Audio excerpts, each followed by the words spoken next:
కృష్ణా గుంటూరు జిల్లాల పట్టభద్రుల ఎమ్మెల్సీ మాజీ మంత్రి ఆలపాటి రాజేంద్ర ప్రసాద్ కు తెనాలి మండలం సంగం జాగర్లమూడి గ్రామంలో టీడీపీ నాయకులు కార్యకర్తలు అభిమానులు ఘన స్వాగతం పలికారు. శ్రీ వినాయక స్వామి గుడిలో స్వామివారికి ఎమ్మెల్సీ ఆలపాటి రాజేంద్ర ప్రసాద్ ప్రత్యేక పూజలు చేశారు.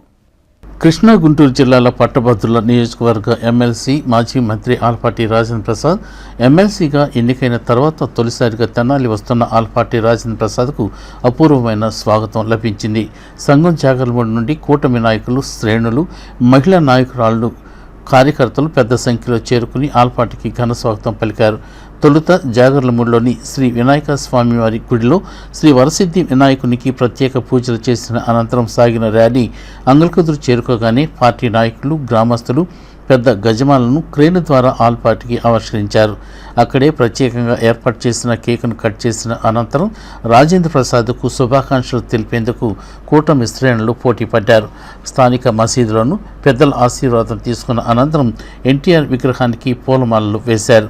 పెద్ద ఎత్తున బాణసంచ కాల్స్తూ ఆలపాటికి జై అంటూ నినాదాలు తీస్తూ యువత అలాగే నాయకులు సందడి చేశారు. అక్కడి నుండి సాగిన ర్యాలీ సుల్తానాబాద్ చేరుకుని అక్కడ నాయకుల శుభాకాంక్షలను అందుకున్నారు. సుల్తానాబాద్లో ఎమ్మెల్సీ ఆలపాటి, మంత్రి పెమ్మసాన్లకు మహిళలు హారతలిచ్చి క్రేన్ ద్వారా ఫ్రూట్స్ గజమాలని వేసి తమ అభిమానాన్ని చాటుకున్నారు. వ్యవసాయ మార్కెట్ యార్డుకు చేరుకోగానే ఎమ్మెల్సీ ఆలపాటి రాజేంద్ర ప్రసాద్ కేంద్ర మంత్రి పెమ్మసాని చంద్రశేఖర్లకు ప్రత్యేకంగా ఏర్పాటు చేసిన అశ్వరథంపై వారిని ఎక్కించి అభిమానులు తమ అభిమానాన్ని చాటుకున్నారు. అనంతరం చెంచిపేట ఓవర్బ్రిడ్జి మీదుగా తెనాలి పట్టణంలో విజయోత్సవ ర్యాలీ కొనసాగింది. ఈ కార్యక్రమంలో కూటమి నాయకులు, కార్యకర్తలు, పార్టీ శ్రేణులు పెద్ద సంఖ్యలో పాల్గొన్నారు.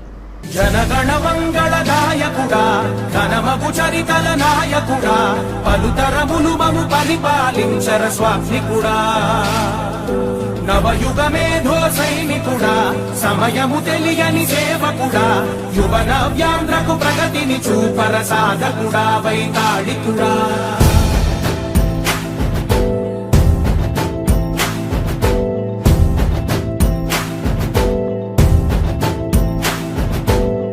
ప్రతి ఇల్లు నిన్నే నిన్నే పిలిచింది,